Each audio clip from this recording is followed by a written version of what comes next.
दोस्तों, चुनाव आयोग पर लगा है पूरे 2 लाख का जुर्माना। देश में अपने आप में एक बहुत ही अनोखा मामला देखने को मिला है, जब सुप्रीम कोर्ट ने न केवल चुनाव आयोग को जबरदस्त तरीके से फटकार लगाई है, बल्कि सीधा सीधा जुर्माना ठोक दिया है। जी हाँ दोस्तों, वो चुनाव आयोग जिसका काम है देश के हर कोने कोने में, चाहे वो पंचायत लेवल का चुनाव हो, चाहे वो देश का चुनाव हो, उसको साफ गोई से संपन्न करवाना और किसी भी तरह की गड़बड़ को रोकना। वो चुनाव आयोग न केवल खुलेआम गड़बड़ करता पाया गया, बल्कि जब पाया गया तो उसको लेकर जो आदेश दिए गए उसको भी मानने से इनकार कर दिया। दोस्तों, आज का दिन बहुत ही ऐतिहासिक है, क्योंकि आज सुप्रीम कोर्ट में एक मामले को लेकर चुनाव आयोग पर सीधा 2 लाख का जुर्माना ठोक दिया गया है।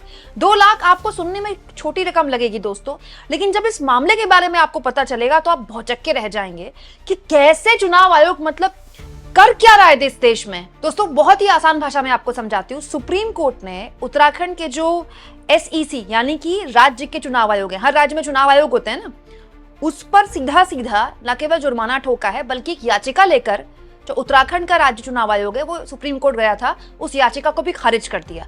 अब उस याचिका में अगर आप सुनेंगे क्या था तो आप अपना माथा पकड़ लेंगे। दोस्तों, न केवल सुप्रीम कोर्ट ने जुर्माना ठोका है, बल्कि जबरदस्त तरीके से सुप्रीम कोर्ट ने राज्य के चुनाव आयोग को सुनाया भी है।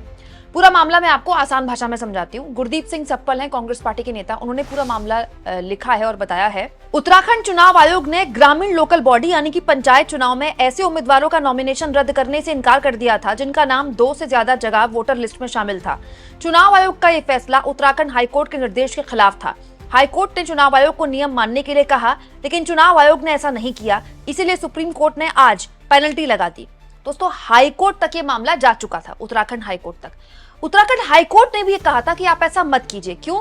क्योंकि यहाँ पर कांग्रेस पार्टी ये आरोप लगा रही है कि बीजेपी ने बड़ी होशियारी से बार बार यहाँ से वहां ग्रामीण से शहरी और शहरी से ग्रामीण अपना वोटर ऐसे ऐसे शिफ्ट कर रही है, जबकि ये नियम है दोस्तों कि अगर आपको एक जगह से दूसरी जगह अपना वोटर ID कार्ड चेंज करवाना है तो कम से कम 6 महीने का वक्त चाहिए। लेकिन कांग्रेस पार्टी के नेता आरोप लगा रहे थे कि पहले पंचायत चुनाव फिर शहरी चुनाव जीतने के लिए बीजेपी बल्क में अपने वोटर यहां से वहां कर रही थी। इस पूरे मामले को लेकर कांग्रेस पार्टी के नेताओं ने चुनाव आयोग को पत्र लिखा, चुनाव आयोग के पास गए, लेकिन चुनाव आयोग ने इसको एड्रेस नहीं किया। और तो और ऐसे भी कई लोगों को बीजेपी ने टिकट दे दिया पंचायत चुनाव में, जिसमें बहुत से लोगों के पास एक जगह के अलावा एक और जगह का वोटर ID कार्ड था, जो कि बिल्कुल गलत है, कोई नहीं रख सकता ऐसा। यहाँ पर देखिए गुरदीप सिंह सप्पल लिखते हैं, हमने चुनाव आयोग को याद दिलाया कि वोटर लिस्ट में नाम शामिल करने के लिए कम से कम 6 महीने उसी पते पर रहने के नियम है।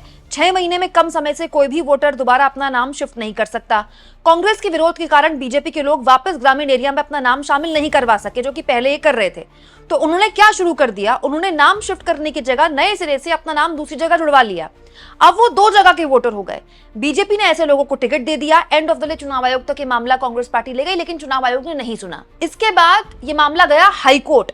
हाईकोर्ट ने साफ तौर पर चुनाव आयोग को ये साफ संदेश दिया, साफ बोला चुनाव आयोग से राज्य के कि पंचायत राज एक्ट 2016 के सेक्शन 96 और 97 के अनुसार आप इस तरह के नॉमिनेशंस को रद्द कीजिए। हैरानी इस बात की है दोस्तों कि हाईकोर्ट के निर्देश मानने की बजाय चुनाव आयोग ये मामला लेकर चला गया कहां? Supreme court. अब सुप्रीम कोर्ट ने इस मामले में आज क्या कहा है वो मैं आपको सुनाती हूँ। दोस्तों, जस्टिस विक्रम नाथ और संदीप मेहता की पीठ ने यह आदेश पारित किया कि जो राज्य का चुनाव आयोग है उत्तराखंड का SEC 2 लाख रुपए का जुर्माना भी लगेगा। जस्टिस नाथ ने आयोग के वकील पर सवाल करते हुए कहा कि आप कैसे वैधानिक प्रावधान के विपरीत निर्णय ले सकते हैं। हाईकोर्ट में दाखिल याचिका में बताया गया था कि कई मामलों में ऐसे लोगों को चुनाव लड़ने की अनुमति दी जा रही थी जिनके नाम 1 से अधिक मतदाता सूची में है। पहली बात तो ऐसे वोटर पर कार्रवाई होनी चाहिए जिसका नाम 1 से अधिक मतदाता सूची में, और यहाँ तो ऐसे लोगों को चुनाव लड़ने की इजाजत दे दी गई, उनका नॉमिनेशन तक रद्द नहीं किया गया। और इसको लेकर राज्य चुनाव आयोग को हाईकोर्ट ने निर्देश दिया कि आप एक्शन लीजिए, आप ऐसा नहीं कर सकते, उनको कानून याद दिलाया। तो सोचिए, चुनाव आयोग राज्य का कानून मानने से इनकार करते हुए कहां चला गया? Supreme court. और आज सुप्रीम कोर्ट ने जबरदस्त तरीके से फटकार लगाई चुनाव आयोग को कि आप ऐसा कैसे कर सकते हैं। दोस्तों, इसी खबर में लिखा है कि राज्य के चुनाव आयोग ने स्पष्टीकरण में कहा था कि अगर किसी उम्मीदवार का नाम 1 से अधिक ग्राम पंचायत, क्षेत्रीय निर्वाचन क्षेत्र, नगर निकाय की मतदाता सूची में दर्ज होने के आधार पर उसका नॉमिनेशन पत्र निरस्त नहीं किया जाएगा। मतलब राज्य का चुनाव आयोग कह रहा है कि अगर किसी भी आदमी का नाम पंचायत, क्षेत्रीय निर्वाचन या किसी भी नगर निकाय की मतदाता सूची में 1 से 2 जगह दर्ज है, 2-3 जगह दर्ज है या 2 जगह दर्ज है, तो हम उसका नॉमिनेशन रद्द नहीं करेंगे। और हाईकोर्ट ने साफ तौर पर कहा कि ये देश में जो कानून है उसका साफ तौर पर उल्लंघन है। अगर किसी व्यक्ति का 1 से अधिक जगह नाम दर्ज है तो वो गलत है, वो नहीं हो सकता है। न केवल गलत है दोस्तों, बल्कि इस पर वैधानिक प्रतिबंध भी है। ये हाईकोर्ट कह रहा है चुनाव आयोग से, राज्य के, लेकिन चुनाव आयोग ने उसको नहीं माना। हाईकोर्ट ने दोस्तों उसी प्रपत्र पर रोक लगाई और साफ तौर पर चुनाव आयोग को आदेश दिए कि किसी भी तरह से कोई कार्रवाई इसमें नहीं की जाएगी। और यही मामला लेकर आज सुप्रीम कोर्ट चला गया राज्य का चुनाव आयोग, और सुप्रीम कोर्ट में भी राज्य के चुनाव आयोग को जबरदस्त फटकार लगी है कि सारी के सारे नियम कानून सामने हैं, तो फिर आप इस तरह की चीजें कैसे कर सकते हैं। और न केवल साफ तौर पर फटकार लगी है, बल्कि 2 लाख का जुर्माना लगा है। सोचिए, मतलब चुनाव आयोग को ऐसे लोगों पर जुर्माना लगाना चाहिए जो ये जानते हुए भी कि उनका नाम दूसरी लिस्ट में, 2 और लिस्टों में है, 2 और जगह में है, वो चुनाव लड़ रहे हैं। ऐसी पार्टियों पर जुर्माना लगाना चाहिए। चुनाव आयोग उनकी जगह उनके नॉमिनेशन रद्द करने की बजाय ऐसे फैसलों के खिलाफ सुप्रीम कोर्ट जा रहा है। मतलब आप सोचिए कितनी शर्म की बात है ये। दोस्तों, जब एसआईआर का मुद्दा सुप्रीम कोर्ट में गया था तब चुनाव आयोग ने कहा था कि आप हमको एसआईआर करने से नहीं रोक सकते सुप्रीम कोर्ट से, यह हमारा अधिकार है। चुनाव आयोग का अधिकार भी है भाई, वो वोटर लिस्ट बनाए, चुनाव करवाए, लेकिन आप सोचिए ये भी चुनाव आयोग का ही अधिकार है ना कि वो देखे कि किसी एक आदमी के नाम अलग अलग लिस्टों में तो नहीं है, और उसी को रेक्टिफाई करने के लिए एसआईआर करवाई जाती है। और यहाँ एक पार्टी आपको बता रही है कि न केवल ऐसे लोगों के नाम दर्ज हैं, बल्कि बड़े लेवल पर ऐसे लोग चुनाव लड़ रहे हैं जिनके नाम 1 से ज्यादा सीटों पर, 1 से ज्यादा लिस्टों में है, और राज्य का चुनाव आयोग कुछ नहीं कर रहा है। जब हाईकोर्ट इस मामले में कार्रवाई करता है तो राज्य का चुनाव आयोग उसको मानने के बजाय सुप्रीम कोर्ट चला जाता है और अब मुंह की खाता है।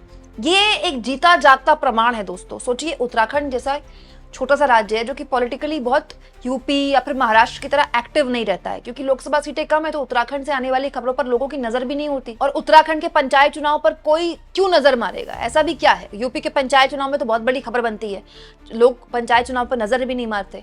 अगर ये खबर ना बनती, अगर ये पूरा का पूरा मामला पॉलिटिकली पॉलिटिसाइज नहीं होता, कांग्रेस पार्टी इसमें एक्शन नहीं लेती, वहां के नेता चुनाव आयोग से गुहार नहीं लगाते और उसके बाद हाईकोर्ट तक ये मामला ना जाता, तो फिर शायद हमको पता ही नहीं चलता। आप सोचिए, ये तो उत्तराखंड की खबर सामने आ गई। ऐसे अनगिनत छोटे छोटे कार्यकर्ता हैं, छोटे छोटे स्थानीय लेवल पर नेता हैं जो अपने स्तर पर लगातार शिकायतें करते रहते हैं। उनकी पहुंच तो चुनाव आयोग के दफ्तर तक पॉसिबल भी नहीं है।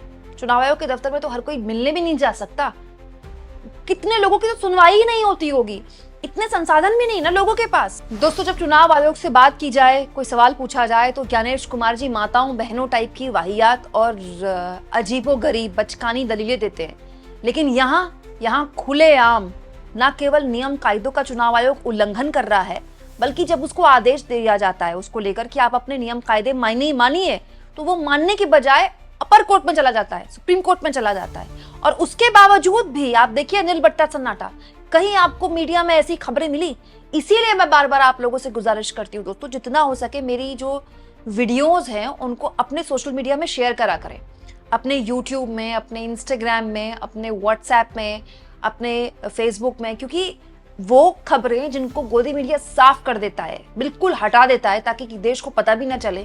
हम अपने सीमित संसाधनों के जरिए कम से कम लोगों तक सही जानकारियां पहुंचाएं तो सही। आप इस मुद्दे पर क्या सोचते हैं, कमेंट बॉक्स में जरूर लिखें, और जितना हो सके दोस्तों चैनल को शेयर भी करें और सब्सक्राइब भी।